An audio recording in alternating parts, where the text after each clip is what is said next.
He, a cynical tycoon, saw intimacy as a game of convenience. She, a young and pure virgin, was simply naive. Seeking companionship, Dominic mistakenly hires her. When he receives her coldly, assuming she's an escort, he's confronted with Isadora's innocence and purity. His cynicism crumbles, and the millionaire falls for her guilelessness. Prepare for a plot twist where high society will try to destroy the tycoon's love for the virgin. But her purity might be the key to healing a heart. Watch this story to the end. You'll be amazed by it.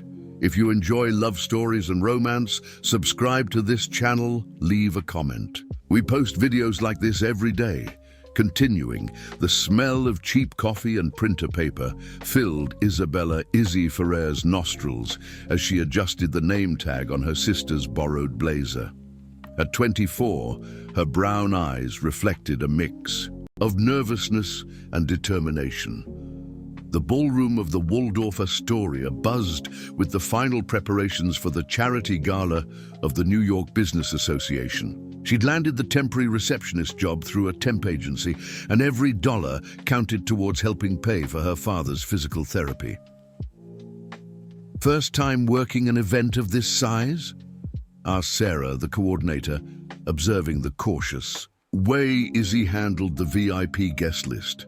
"Yes, but I promise I won't disappoint," Izzy replied, smoothing her brown hair pulled back in a simple bun. The basic black dress she wore contrasted sharply with the sophisticated elegance of the surroundings. A few blocks away, on the 30th floor of a skyscraper in Midtown, Dominic Albright adjusted his Italian silk tie in front of the panoramic mirror of his office. At 39, his imposing presence and tailored suit reflected the power he'd meticulously built. His investment and tech empire was worth billions, but his personal life remained carefully calculated and cold. "Mr. Albright, the escort for tonight's event has been confirmed," informed Robert, his personal assistant, consulting his tablet. "The agency guaranteed complete discretion." Dominic nodded without taking his eyes off the city view. For him, this was just another business transaction. He needed an elegant partner for the charity gala, where he'd be closing a crucial deal. With Japanese investors, relationships were tools, not emotional luxuries he could afford.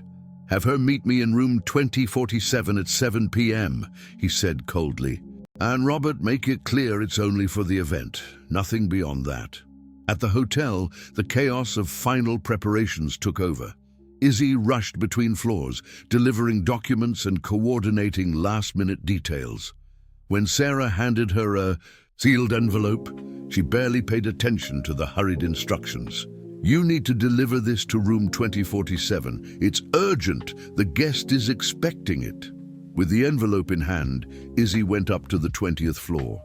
Her hands trembled slightly, not from fear, but from the responsibility of not making mistakes in her first big job. She knocked gently on the door of 2047. "Come in," came a male voice from inside. Izzy turned the doorknob and entered the luxurious suite. Her eyes widened at the opulence of the room. Designer furniture, panoramic views of the Manhattan skyline, a fully stocked bar. In the center of the room, a tall and imposing man turned towards her. Dominic observed the young woman who'd just entered. He expected to find a sophisticated escort, but instead saw a simply dressed girl with large, innocent eyes that seemed to absorb every detail of the room with genuine surprise. There was something different about her, a purity he wasn't used to seeing in his world. "You must be from the agency," Dominic said, his voice carrying his usual business-like tone. "Let me be clear from the start. I need a partner for tonight's event. Nothing more. It's just a professional arrangement." Izzy blinked, confused.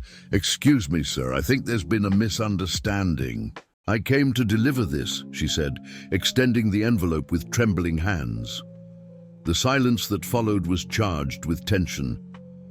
Dominic studied the young woman's genuinely perplexed expression, the way she held the envelope as if it were Her lifeline, the blush rising on her cheeks. For the first time in years, he found himself completely disconcerted. "You're not from the escort agency," he stated, more as a realization than a question. "Escort agency?" Izzy repeated, and the innocence in her voice was unmistakable. "I work as a temporary receptionist for the event. Someone told me to deliver this urgent document." The realization of the misunderstanding hit both of them simultaneously. Dominic felt something he'd forgotten how to recognize: genuine embarrassment. Before him stood a young woman who clearly didn't belong in his world of calculated negotiations and empty relationships. There was an authenticity in her eyes that hit him like a punch to the gut. I apologize," Dominic said, and for the first time his voice lost its usual coldness. "There's been a terrible mistake." Izzy felt the heat rise all over her face.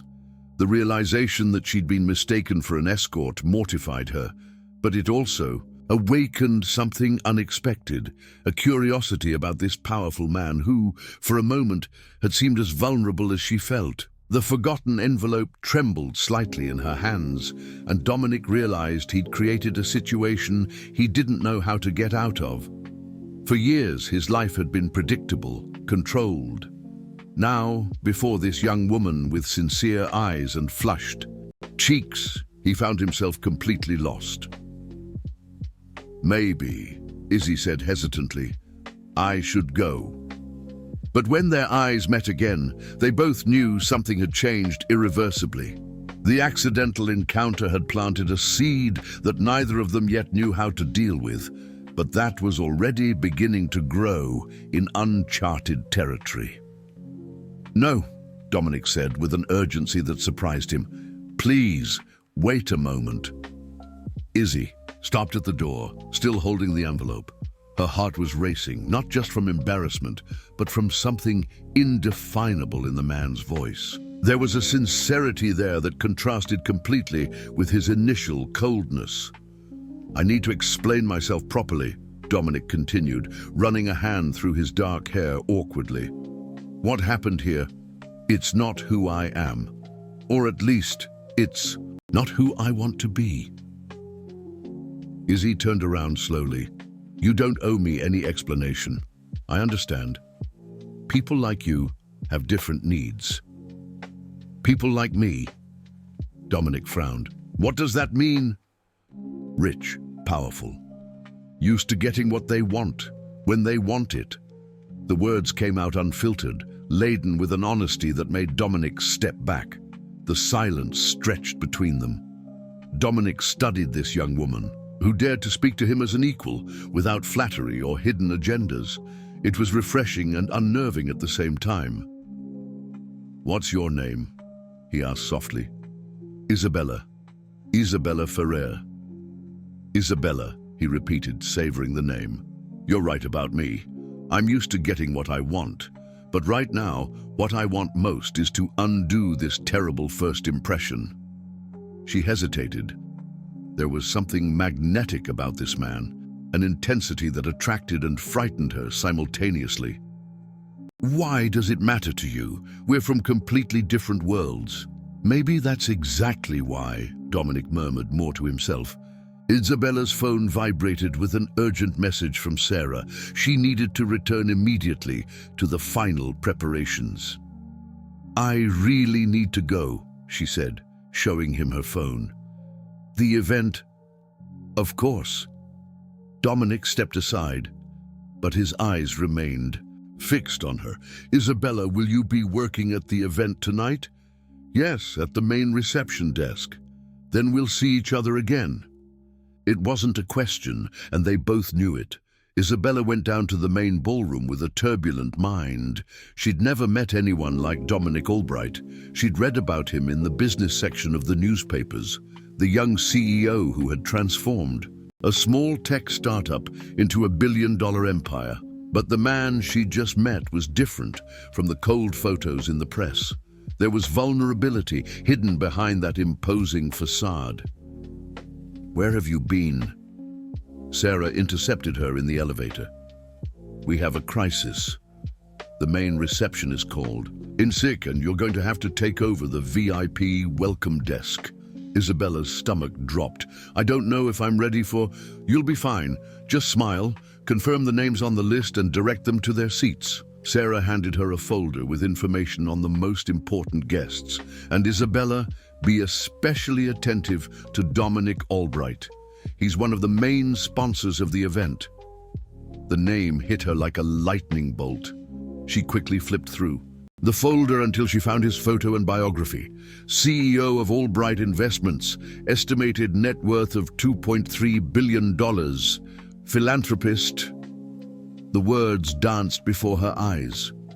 Meanwhile, upstairs, Dominic cancelled his arrangement with the escort he had hired. Robert watched him with growing curiosity. Sir, are you sure? The deal with the Japanese investors is crucial, and they expect to see you with an elegant partner. I know what I'm doing, Dominic lied, adjusting his tuxedo. In fact, he didn't have the slightest idea what he was doing. For the first time in years, he was acting on impulse instead of strategic calculation. The auction hall sparkled with crystal chandeliers and elaborate floral arrangements. New York's elite mingled among glasses of champagne and conversations about million-dollar deals. Isabella, now at her post at the VIP reception, felt like an imposter amidst so much luxury. Good evening. Welcome to the charity gala, she practiced, in a low voice, trying to sound professional. When Dominic appeared in the ballroom, alone and impeccably dressed, all eyes turned to him. Isabella felt the air escape her lungs. He looked even more imposing in the tuxedo, moving through the crowd with the confidence of someone who knew he belonged in that world. Their eyes met across the ballroom, and Isabella felt her cheeks flush again. Dominic didn't look away, walking directly towards her. Good evening, Mr. Albright, she said professionally, consulting the list. Your table is number 3 next to the main stage. What if I'd prefer to stay here talking to you? He asked, leaning slightly over the reception desk. That wouldn't be appropriate, Isabella stammered, conscious of the curious glances around them. People are starting to notice. Dominic looked around and realized that, in fact, they had become the center of attention. Discreet murmurs began to circulate among the guests. Who is she? I've never seen her at high society events. Dominic Albright interested in an employee? An elegant woman of about 50 approached the table, her smile sharp as a knife. Dominic, darling, aren't you going to introduce me to your friend? Isabella immediately recognized Vanessa Sterling, president of the Ladies' Auxiliary and one of the most influential women in New York. Her expression made it clear that she recognized Isabella as someone who didn't belong in this circle. Vanessa? Dominic replied coldly, but Isabella noticed the tension in his jaw. This is Isabella Ferrer. She's working at the event tonight. Vanessa's condescending tone was unmistakable. How sweet. And here I was, imagining that we'd finally meet the woman who captured the heart of our most eligible bachelor. Humiliation burned Isabella's cheeks. She lowered her eyes to the guest list, pretending to be busy. If you'll excuse me, Vanessa murmured, I need to greet people, more relevant to the event. The silence that followed was charged with tension. Dominic observed the way Isabella composed herself, straightening her shoulders with a dignity that impressed him. I'm sorry about that, he said softly. Vanessa can be real, Isabella interrupted, raising her eyes to meet his.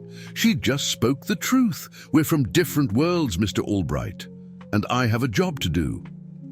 Before Dominic could respond, the Master of Ceremonies announced the official start of the auction. He was forced to go to his table, but not before leaning over the reception desk one last time. This isn't over, Isabella. As she watched him walk away, Isabella couldn't decide if those words were a promise or a threat. What she did know was that For the first time in her life, she felt an attraction so intense that it was frightening. And by the glint in Dominic's eye, as he looked back one last time, she suspected he felt the same. The auction was just beginning, but the real battle between two hearts from opposite worlds had just been declared. 3 days after the gala, Isabella was trying to focus on her tasks at the small bookstore where she worked part-time, but her thoughts kept drifting back to those steel blue eyes that had haunted her dreams. The bell above the door jingled, announcing the arrival of a customer, and she looked up from the ledger. Dominic Albright stood in the doorway, looking utterly out of place amidst the dusty shelves and cozy atmosphere of the bookstore in Greenwich Village. He wore dark jeans and a crisp white button-down shirt in an obvious attempt at casual attire that only highlighted his natural sophistication. "How did you find me?" Isabella asked, her heart pounding. "I have my resources," he replied, slowly walking between the shelves. "This place is interesting." Isabella watched him with a mixture of nervousness and annoyance. "If you came here to amuse yourself with the difference between our worlds..." "I came because I haven't been able to stop thinking about you," he interrupted, the sincerity in his voice silencing her. "And because I need your help." "My help?" She laughed humorlessly. "What could I possibly offer someone like you?" Dominic approached the counter, resting his hands on the worn wood. "My niece, Haley, is 15. After my parents died, I became her legal guardian." His voice deepened. "She's going through a tough time, bad grades, rebellious behavior. She needs someone to tutor her in English and literature. There are specialized tutors. She's been through 5, gave up on all of them." Dominic ran a hand through his hair. "Haley is smart, but she has trust issues. I think you could connect with her in a way others haven't been able to." Isabella studied him carefully. There was something more there, a vulnerability he was trying to hide. "Why me?" "Because you're real," he said simply. "In a life full of people who want something from me, you're the first genuine person I've met in years." The silence stretched between them. Isabella felt the weight of the decision. Accepting would mean entering his world, even if only at the edges. "What will you pay?" she asked practically. "Whatever you want." $200 per lesson, 3 times a week. Dominic nodded, as if the amount were irrelevant. "Agreed. Can you start today?" An hour later, Isabella found herself in the passenger seat of Dominic's Porsche, heading towards the Upper East Side. The car was silent and luxurious, but the tension between them was palpable. "I need to warn you about Haley," Dominic said. As he navigated the traffic, "She can be challenging, especially with women." "Women?" "She had a very strong bond with my sister, Beatrice, her mother, when Beatrice died in a car accident 2 years ago." His voice faltered for a moment. "Haley blames me, and she has reasons to." Isabella watched his profile. "What happened?" "Beatrice was coming from a company party. I'd had too much to drink and asked her to pick me up instead of calling a car." The words came out strained, laden with guilt. "If I hadn't called, she'd be alive." The weight of the confession hung in the air. Isabella felt her heart clench at the evident pain in his voice. "You couldn't have known that." "Yes, I could have. It was raining, it was late, but I was selfish, as always." Dominic stopped at a red light and looked at her. "Haley doesn't talk about her mother with me, doesn't talk about practically anything with me, lives in her room, surrounded by books and anger." Dominic's mansion was impressive, a modern structure of glass and concrete overlooking Central Park. But Isabella immediately noticed the coldness of the environment. It felt more like a showroom than a home. "Haley," Dominic called as they entered, "I want you to meet someone." A teenager descended the stairs reluctantly. She was a younger version of Dominic, dark hair, intelligent eyes, but there was a premature hardness in her expression that broke Isabella's heart. "Let me guess," Haley said, looking Isabella up and down. "Another tutor who's going to pretend to care about me until she gets the check." "Haley," Dominic reprimanded. "It's okay," Isabella interrupted, addressing the girl directly. "You have every right to be skeptical. I would be too in your place." Haley seemed surprised by the direct response. "Look, I'm not going to pretend we'll become best friends instantly," Isabella continued, "and I'm not going to pretend I completely understand what you're going through. But I can tell you one thing. I also lost my mother when I was young." Haley's eyes softened for a fraction of a second before hardening again. "How did she die?" "Cancer. I was 16. Isabella approached slowly. "And I also blamed my father. At first, I thought he hadn't done enough, that he hadn't sought out the best doctors quickly enough. But your father didn't kill her," Haley said, shooting a venomous look at Dominic. "Haley, please," Dominic began, but Isabella silenced him with a gesture. "You're right, my situation was different. But the pain, the anger, that I understand." Isabella sat down on the stair, getting to the girl's eye level. "And I understand the feeling that no one really sees your pain, because they're all too busy trying to fix you." For the first time, Haley seemed to really hear her. "How about we make a deal?" Isabella proposed. "I'm not going to try to fix you or pretend everything is going to be okay. We'll just work on your studies. If you want to talk about your mother, we'll talk. If you don't want to, we won't. No pressure." Haley looked at Dominic, then back at Isabella. "No lectures about moving on. Promised. And no reports to him about my emotional progress." Isabella looked at Dominic, who nodded reluctantly. "Promised too." Haley considered for a moment. "Okay, but if you start with motivational coach talk, you're out." "Fair." As Haley went upstairs to get her books, Dominic approached Isabella. "Thank you," he said quietly. "No one has ever gotten her to respond like that. She just needs to be heard, not fixed," Isabella replied. "And so do you." Dominic's eyes met hers, and once again Isabella felt that electric connection. But this time there was something more, a mutual understanding of the pain and loss that had shaped them. "Isabella," he said, taking a step towards her. I'm ready." Haley came down the stairs with a stack of books, breaking the moment. But as they headed towards the makeshift study, Isabella couldn't ignore the way Dominic watched her, as if she were the answer to a question he didn't know he was asking. What she didn't know was that her presence in that house was about to awaken secrets that had remained buried since Beatrice's death. Secrets that could destroy the fragile trust that was beginning to form between them. 2 weeks later, Isabella had become a part of the routine of Dominic's house. The sessions with Haley progressed slowly, but there were small victories. The girl had started asking genuine questions about literature and occasionally smiled during the explanations. It was a rainy Thursday when everything changed. Isabella was in the library with Haley, working on an analysis of The Great Gatsby, when they heard Dominic shout from downstairs. The sound was one of pure anguish, something that made them exchange alarmed glances. "Uncle Dominic?"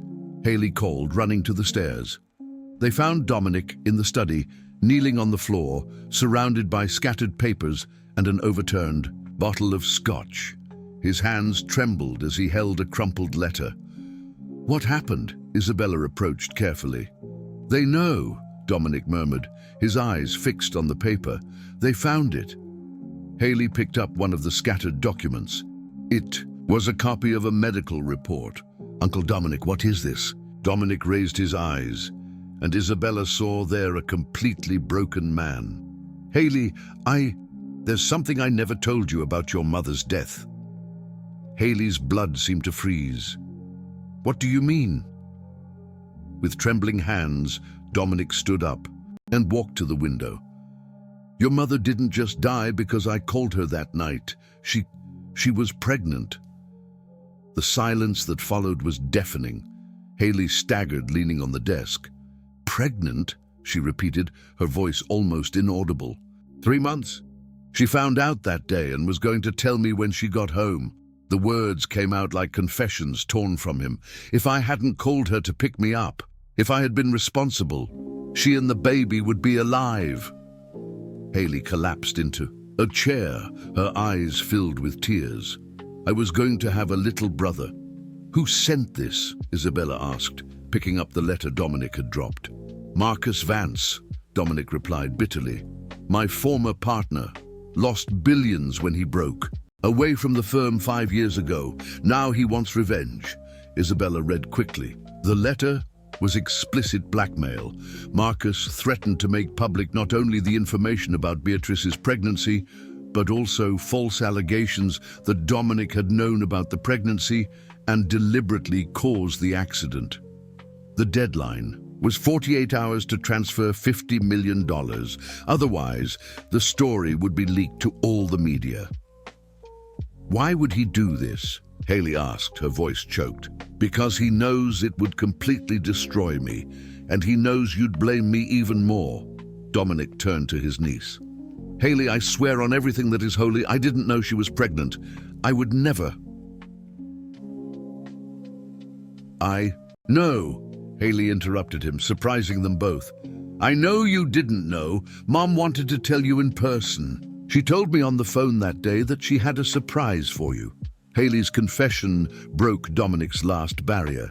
He slumped into the armchair, sobbing as Isabella had never seen a man cry. Uncle Dominic, Haley approached hesitantly.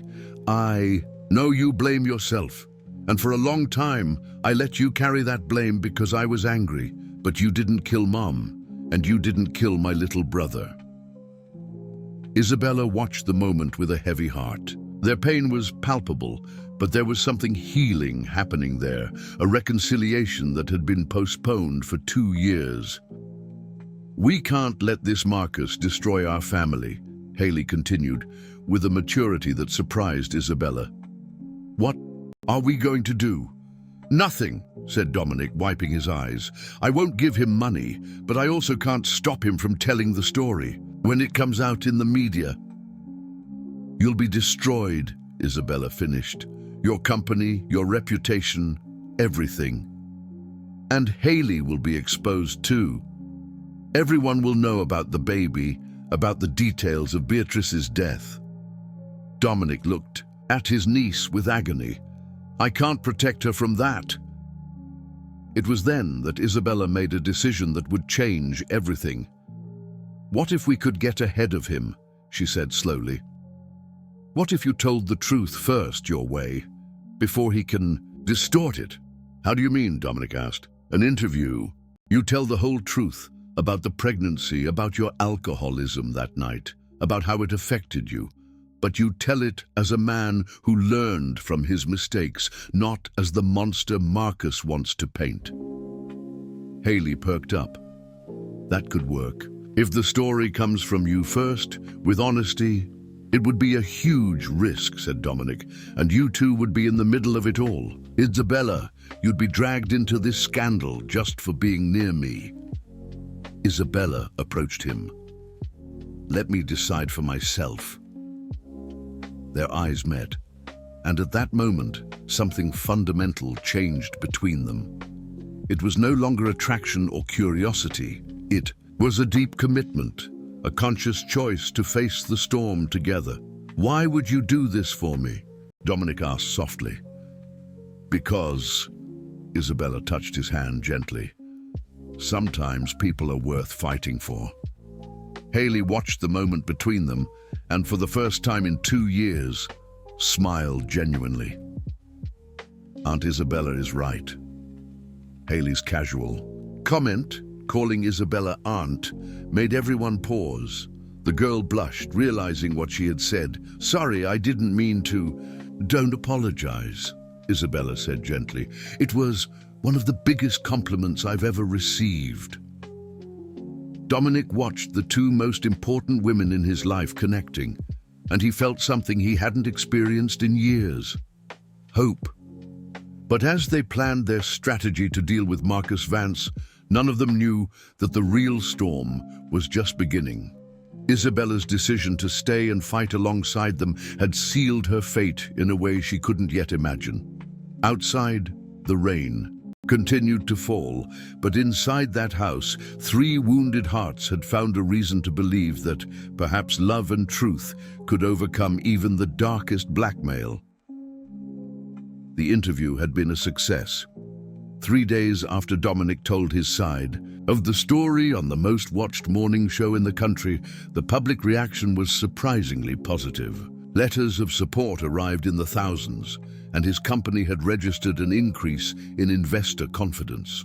Marcus Vance had been forced to back down, at least temporarily, but the exposure brought consequences that none of them had foreseen. Isabella was walking down the streets of Greenwich Village when she was approached by a man in a grey suit at the door of the bookstore where she worked.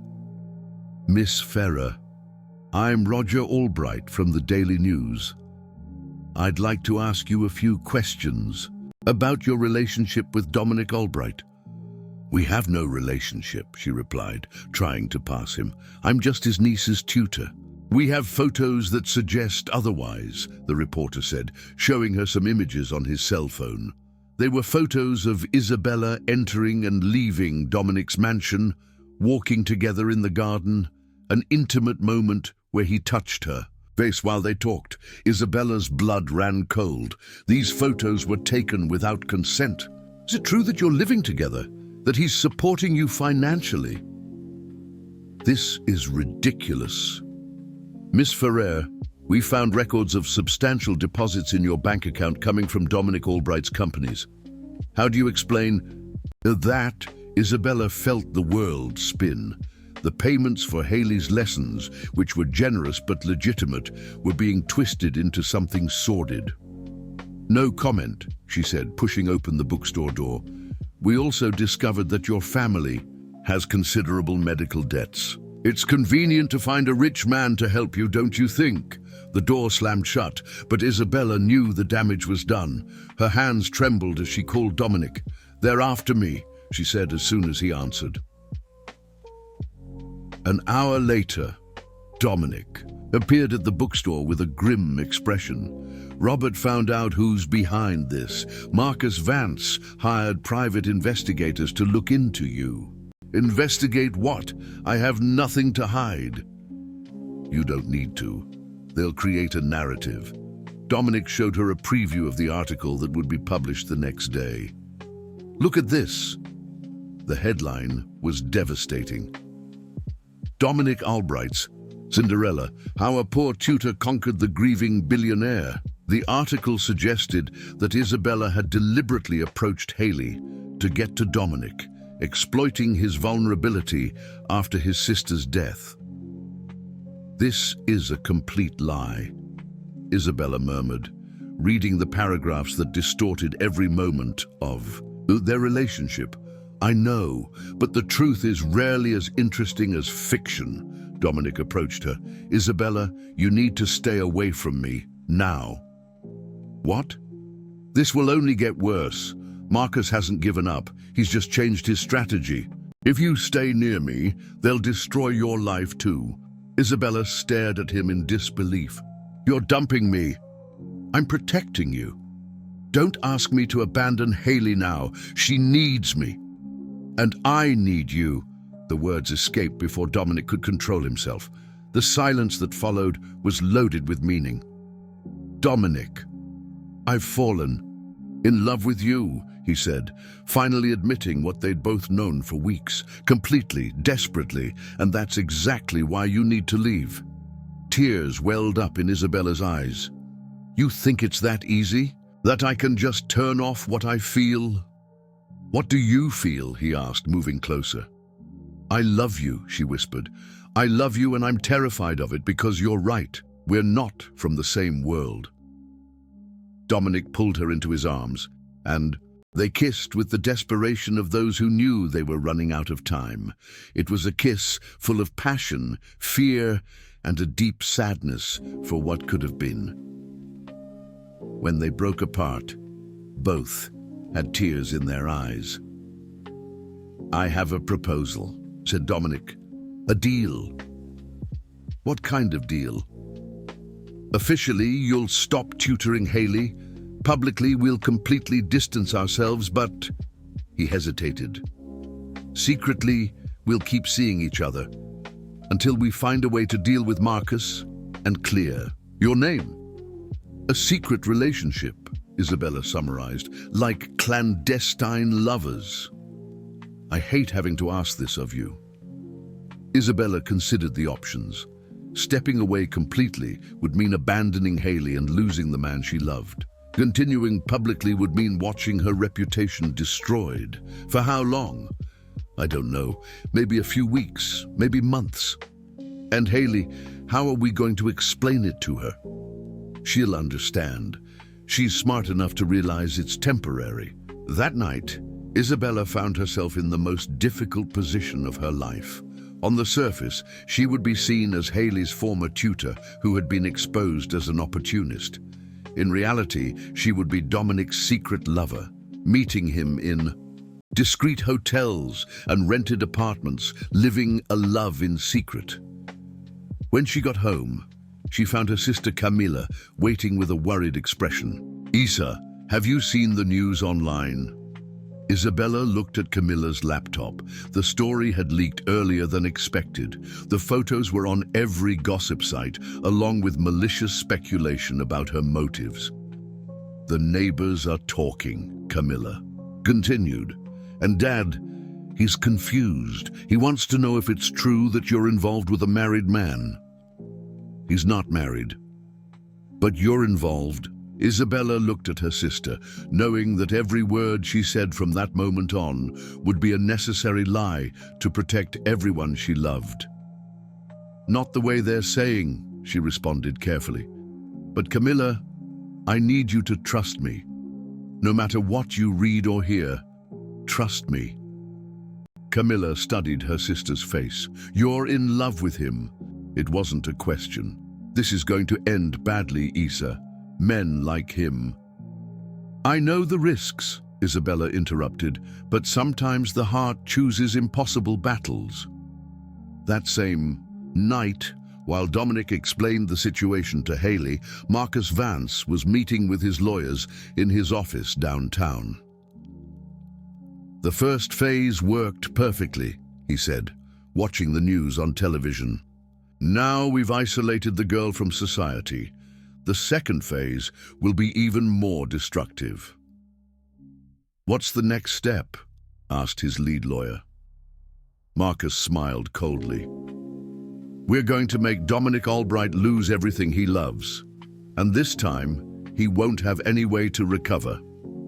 Meanwhile, in two different parts of the city, Dominic and Isabella looked out the window at the same night sky, united by love and separated by circumstances, unaware that the worst was yet to come. The secrecy of their relationship had become both their protection and their prison, and Marcus Vance had only just begun to play his game. 6 weeks had passed since Dominic and Isabella began their secret relationship. The furtive encounters in discreet apartments and secluded hotels had become precious moments of intimacy amidst the media chaos. Isabella had lost her job at the bookstore due to pressure from the paparazzi, but Dominic secretly ensured she didn't go without, while publicly maintaining the charade that they no longer saw each other. Haley had become a silent accomplice, covering for her uncle's absences and maintaining secret contact with Isabella through coded messages. The girl flourished with the possibility that her Aunt Isabella would officially return to the family. But Marcus Vance had been waiting patiently for the right moment to deliver the final blow. It was a Friday when everything fell apart. Isabella was in the apartment that Dominic had discreetly rented in Tribeca, preparing dinner and waiting for him, when her sister Camilla appeared at the door in tears. "Isa, you need to see this," she said, showing her cell phone with trembling hands. The screen showed a live video being broadcast on all social media platforms. It was Marcus Vance at a press conference surrounded by reporters. "I have irrefutable proof that Dominic Albright has been keeping Isabella Ferrer as his secret mistress, lying to the American public about the end of their relationship," Marcus declared with a cruel smile. "Not only that, but we discovered that he has been using investor money to fund the apartment where he's keeping her hidden." Isabella's blood ran cold as Marcus showed photos of her entering and leaving the building, keys to the apartment, bank, statements, and even audio recordings of private phone conversations between her and Dominic. "Even worse," continued Marcus, "we discovered that Miss Ferrer has been recording intimate conversations with Dominic, planning to use confidential information about his company for her own benefit." "That's a lie," Isabella shouted at the screen, but her words were lost as Marcus played a clearly edited audio where her voice seemed to say, "When he tells me about the new Japanese investment, we can use that information." The manipulation was obvious to her, but for the public it would be devastating. "Oh my God," murmured Camilla. "Isa, this is going to destroy you completely." Isabella's phone rang. It was Dominic, and she could hear the desperation in his voice before he even spoke.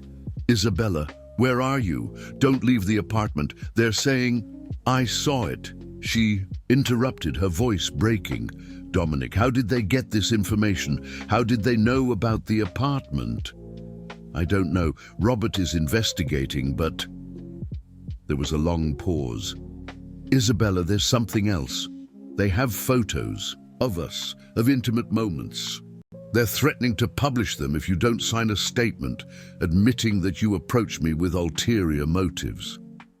Reality hit Isabella like a punch to the gut. "They've been watching us all this time.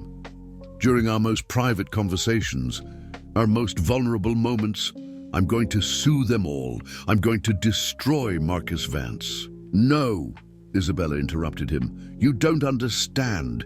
It doesn't matter if you prove it's a lie later. The damage is already done. My family, my reputation. I'll never recover from this." The silence on the other end of the line was deafening. "Isabella," said Dominic finally, his voice choked, "I'm going to fix this." "How? You can buy newspapers, you can pay lawyers, but you can't buy back my dignity." Tears ran freely down her face.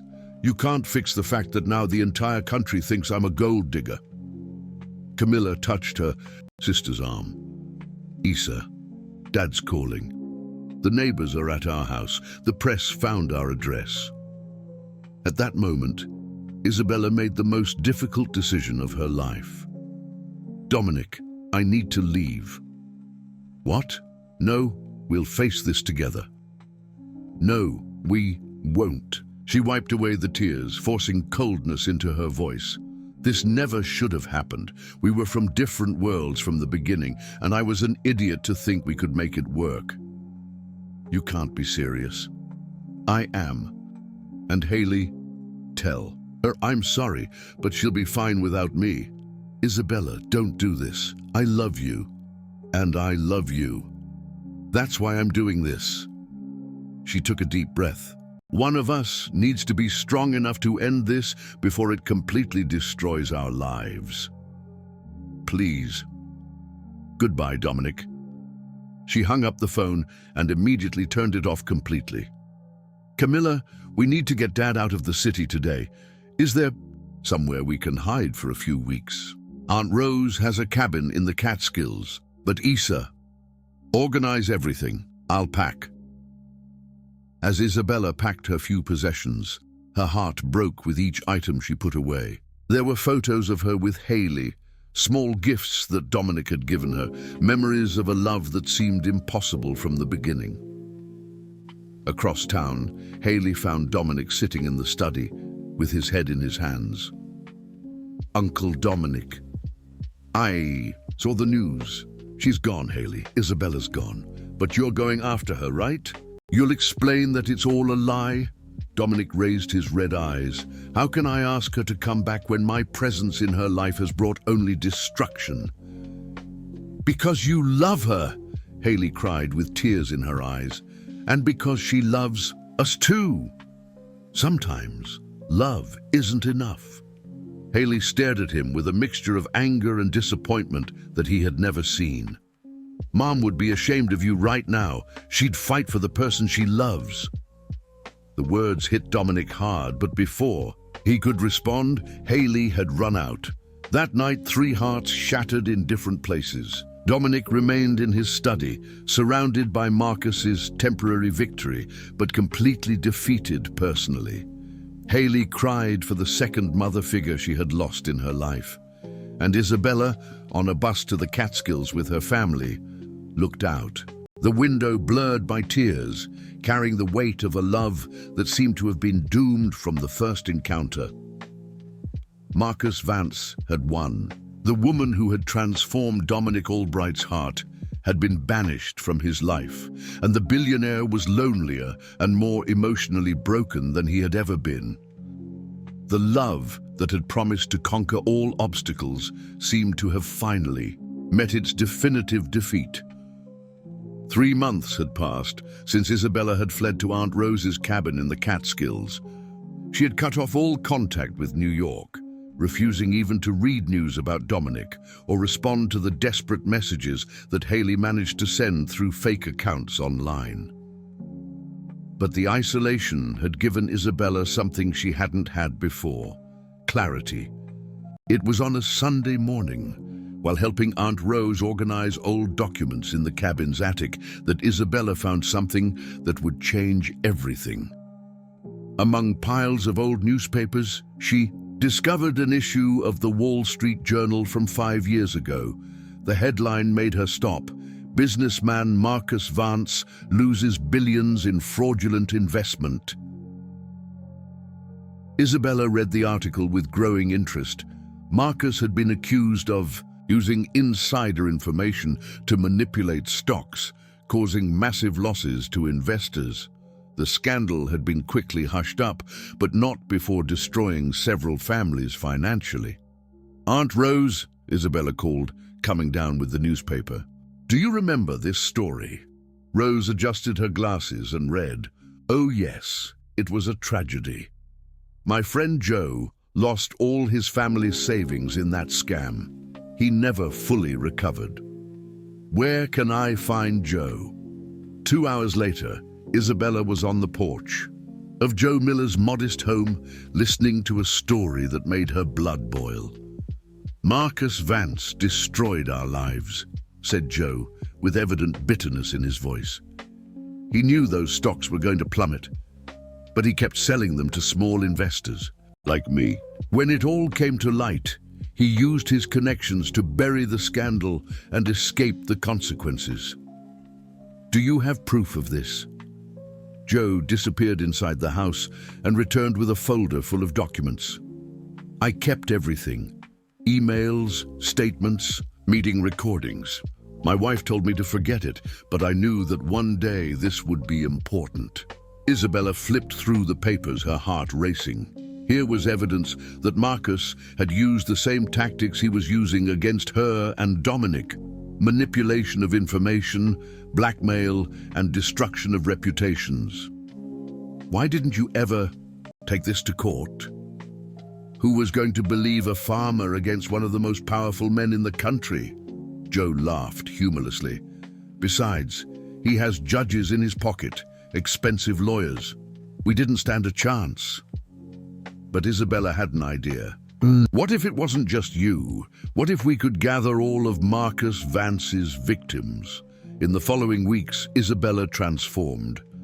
The shy and insecure woman who had fled New York was replaced by a determined investigator.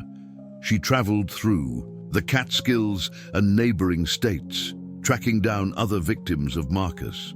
She found Mary Smith, a widow who had lost her pension in a fraudulent investment scheme orchestrated by Marcus.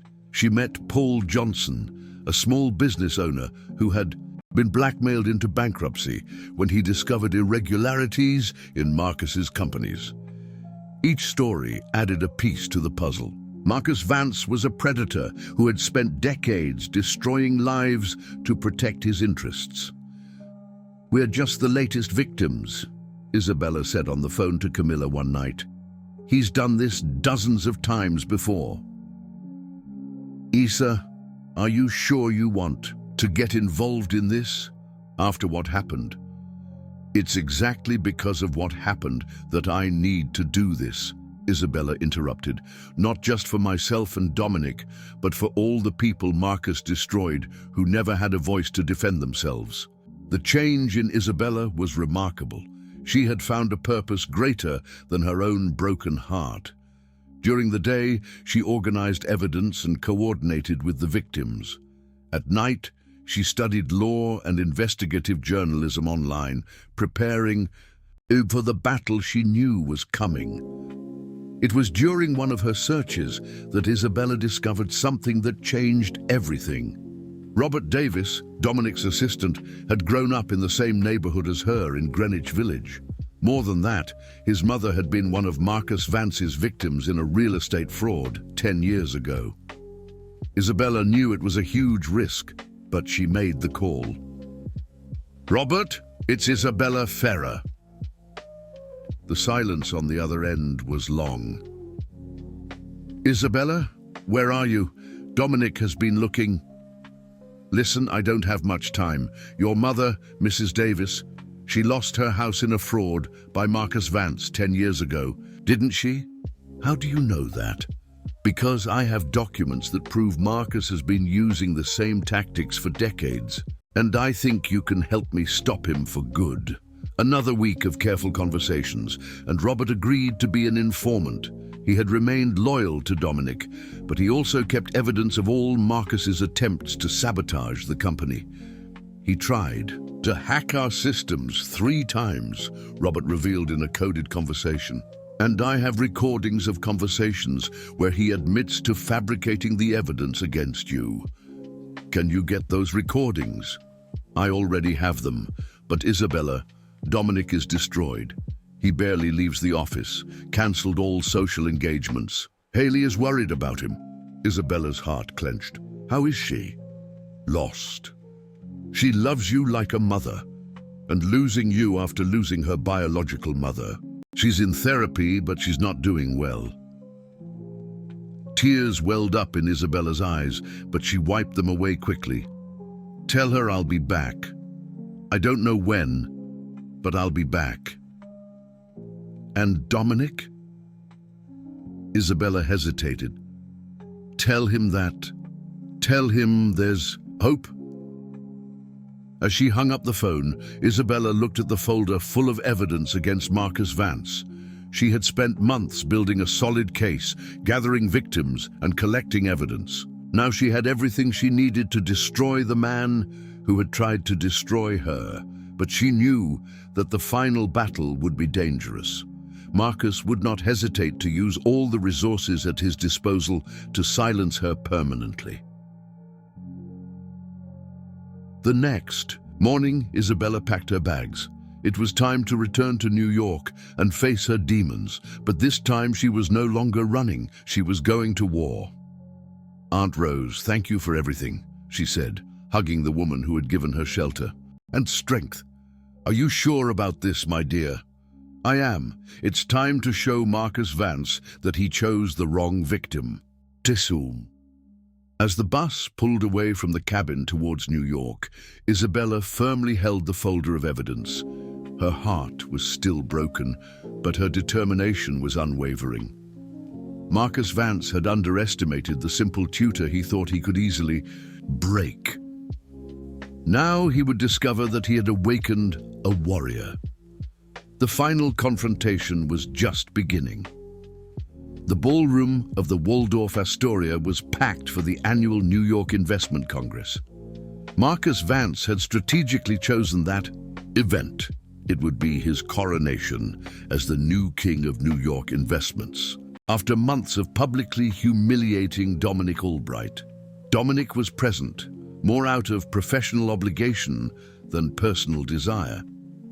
In the 3 months since Isabella's departure, he had become a shadow of himself.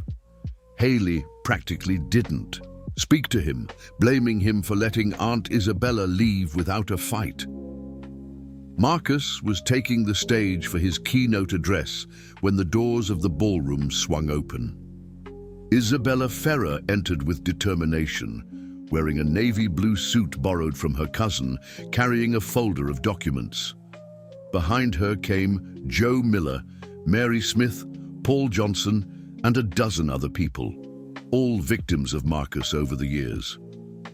The murmur in the ballroom was immediate. Dominic felt his heart stop when he saw her, more beautiful and determined than ever.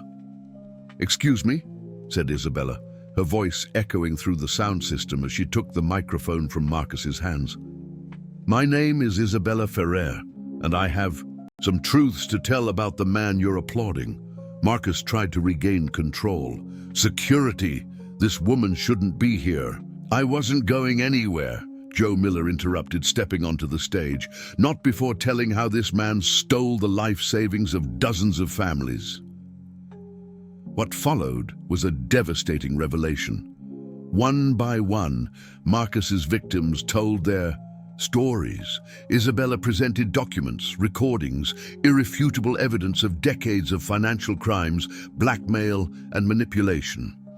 "And as for me," Isabella said, looking directly at Marcus, "you've heard lies about a supposed opportunist who approached Dominic Albright out of self-interest. The truth is that this man," she pointed at Marcus, "orchestrated a smear campaign because Dominic refused to be blackmailed." Robert walked onto the stage, carrying a laptop. "I have here recordings where Mr. Marcus Vance admits to fabricating evidence against Miss Isabella and planning to destroy my boss's reputation." The recordings were played for the entire ballroom. Marcus's voice was unmistakable, planning every detail of the destruction of Isabella and Dominic. "This is the truth," Isabella said, her voice breaking slightly. "I fell in love with Dominic Albright, yes, but not for his money or position. I fell in love with the man who cried when talking about his dead sister, who blamed himself for a tragedy that wasn't his fault, who loved his niece so much that he was willing to sacrifice everything for her." Dominic stood up in the audience, tears in his eyes. "And I fell in love," Isabella continued, looking directly at him, "with someone who made me believe I deserved to be loved, even coming from a simple world. Someone who made me feel like I could conquer anything." Marcus tried one last desperate move. "This evidence is fabricated. This woman, Mr. Marcus Vance." An authoritative voice interrupted from the entrance of the ballroom. "You're under arrest." Federal agent Carl Mendoza entered with a team, carrying arrest warrants. "We have sufficient evidence of fraud, conspiracy, blackmail, and money laundering." The ballroom erupted in chaos. Journalists ran to cover the arrest. Guests tried to understand what was happening, but Dominic only had eyes for Isabella. He crossed the crowd until he reached the stage. "Isabella," he said, his voice choked, "you came back." "I said I would," she replied, stepping down from the stage. "I just needed to become strong enough to fight for us. I'm so sorry. For everything. For letting you leave. For not fighting. We both needed to learn some lessons," she interrupted, touching his face gently. "You needed to learn that love is worth fighting for, and I needed to learn that I can fight for the things I love." Dominic pulled her into his arms, kissing her right. There, in front of hundreds of people, cameras and flashes, he no longer cared what they thought. He had almost lost the love of his life for worrying about other people's opinions. "Aunt Isabella," a young voice shouted from the entrance. Haley ran through the ballroom, throwing herself into Isabella's arms. "I knew you'd come back. I knew it." "Sorry it took so long," Isabella said, hugging the girl. "But I needed to learn to be brave enough for you." "You've always been brave," Haley said. "You just needed to realize it." 6 months later, St. Patrick's Cathedral was decorated with white and pink flowers. Isabella walked down the aisle, no longer the shy tutor who hid behind simple clothes, but a confident woman who had found her strength. Dominic waited for her at the altar, with Haley by his side as a bridesmaid. The girl had insisted that Isabella not only marry her uncle, but officially adopt her as her daughter. In the first row were Marcus's victims, who had become a second family to Isabella. Joe Miller, Mary Smith, Paul Johnson, all had received settlements after Marcus's trial, but more importantly, they had found justice. "Do you take this man to be your lawfully wedded husband?" asked the priest. "I do," replied Isabella, her eyes shining with tears of happiness. "And do you take this woman to be your lawfully wedded wife?" "I do," said Dominic, "and I promise never to let her go again." The kiss that sealed the union was accompanied by the emotional applause of everyone who had witnessed their journey. But for Isabella and Dominic, the world had shrunk to just the two of them, and the promise of a future built on true love and the courage to fight for it.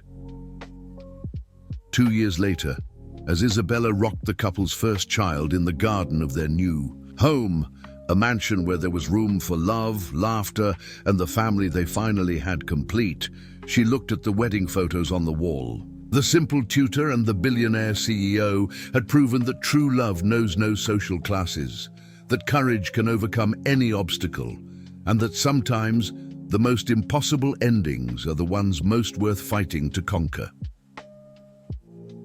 Haley, now 18, and accepted into the best university in the country, came running from school. "Mom!" she shouted, using the title she had insisted on giving Isabella since the wedding. "Is Dad home yet?" "Just got here," replied Dominic, appearing in the doorway with a bouquet of flowers. "And I brought flowers for the two most important women in my life." As the sun set over New York City, the family that had been born from a misunderstanding, grown through impossible challenges, and strengthened with courage and true love, had finally found their complete happiness.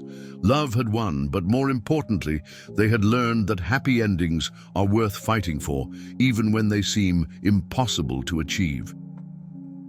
Modelo.